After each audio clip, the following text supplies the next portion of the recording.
Hi! In front of me is Phone 1 and today I would like to show you how you can manage vibration settings on this device. You need to begin by opening settings and scrolling down just a bit.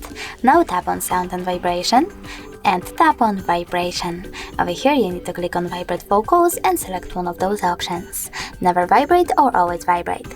I will go with never vibrate, so I have to click on it and tap on the back button.